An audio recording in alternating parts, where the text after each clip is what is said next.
ظہور کا وقت آ گیا ہے، امام سے لو لگائے رکھنا۔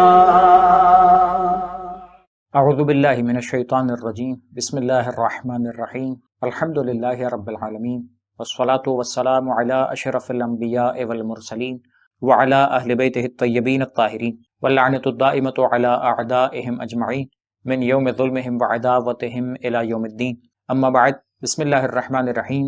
معرفت امام زمانہ عجل اللہ تعالی فرجہ الشریف کے حوالے سے ہم علامات ظہور مہدی عجل اللہ تعالی فرجہ الشریف کا تذکرہ کر رہے تھے، اور جناب ابن عباس رضی اللہ عنہ سے متعلقہ ہم ان کی نقل کردہ ایک روایت کو پیش کر رہے تھے جس میں اشراط ساعہ یا اشراط قیامت کا تذکرہ تھا۔ بس یہ بات تمہید میں بھی واضح کر دی گئی تھی کہ کچھ روایتیں ایسی ہیں کہ جس میں اشراط قیامت یعنی قیامت سے پہلے آنے والے حالات ہیں، اور یقیناً جب قیامت سے پہلے آنے والے حالات تو اس کے اندر یہ بات ہمارے ذہنوں میں رہنی چاہیے کہ قیامت سے پہلے ظہور ہے، اور ظہور سے پہلے کی بھی علامتیں بعض ظہور کے اعتبار سے بیان کی گئیں، بعض اس اعتبار سے بیان کی گئیں کہ دنیا میں ظلم و جور بڑھ بڑھ کر اس قدر پہنچے گا کہ جب ظلم اپنے انتہا کو پہنچے گا تو پھر ظہور قائم ہوگا، اور ظہور قائم کے بعد دنیا عدل اور انصاف کا گہوارہ بن جائے گی۔ تو ایک طرح سے جب قیامت کی علامتیں بیان کی جاتی ہیں اور برائیوں کے اعتبار سے بیان کی جاتی ہیں تو وہ بھی کأنہ علامت ظہور مہدی کے اعتبار سے علماء ذکر کرتے ہیں، اور اسی کے ذیل میں ذکر کرتے ہیں کہ یہ برائیوں کا عروج ظہور سے پہلے کے حالات میں سے ہے کہ یہ برائیاں اپنے عروج پر پہنچیں گی، اور اس کے بعد یملأ الارض قسط معدلا کما ملئت ظلما وجورا، یہ جو ظلم و جور بڑھ رہا ہوگا اس کی تفصیلات ہیں کہ جو بیان کی جا رہی ہیں۔ ہماری گفتگو پہنچی تھی اضاعت الصلوات یعنی نماز کے ضائع کرنے کے بیان کے بعد اتباع الشہوات پر، شہوت کی پیروی کرنا۔ شہوت یعنی لذت، لذت یعنی کیا؟ عام طور پر یہ لذت کے معنی استعمال ہوتے ہیں انسان کی جنسی خواہش کے اعتبار سے۔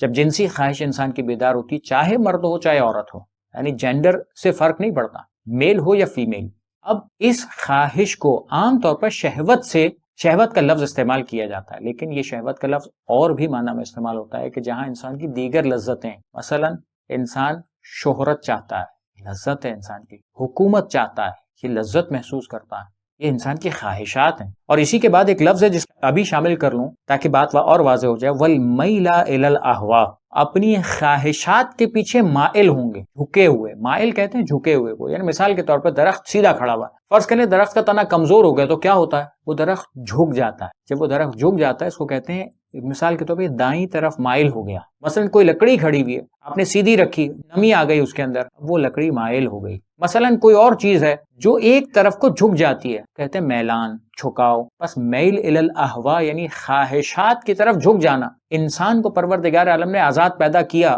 اور یہ آزادی دی تھی کہ ہر انسان کو پروردگار عالم کی عبادت کے لیے خلق کیا گیا، کسی اور انسان کا غلام نہیں بنایا گیا۔ ہر انسان کے لیے پروردگار عالم نے آزادی رکھی، بلکہ ساتھ ساتھ جو اس کے لیے قانون زندگی قرار دیا، جو دین اور اسلام کے قوانین قرار دیا، اس میں کیا تھا؟ اس میں یہ تھا کہ انسان دوسروں کا احترام کرے، دوسروں کی مدد کرے، دوسروں کو اپنے ساتھ آگے بڑھائے، معاشرے کی ترقی کا باعث بنے، خاندان کی ترقی کا باعث بنے، اپنے اطراف والوں کی ترقی کا باعث بنے، اپنے جونیئرز کی ترقی کا باعث بنے۔ اس کا فائدہ کیا ہوگا؟ صرف دوسروں کی ترقی کا باعث بننے کا مطلب یہ نہیں کہ وہ ترقی کریں گے، یہ انسان کی اپنی ترقی کا باعث بنے گا۔ بس یہ سلسلہ حیات ہے جسے انسان کو پروردگار عالم نے گزارنے کا سلیقہ سکھایا۔ بس انسان نے کیا کیا؟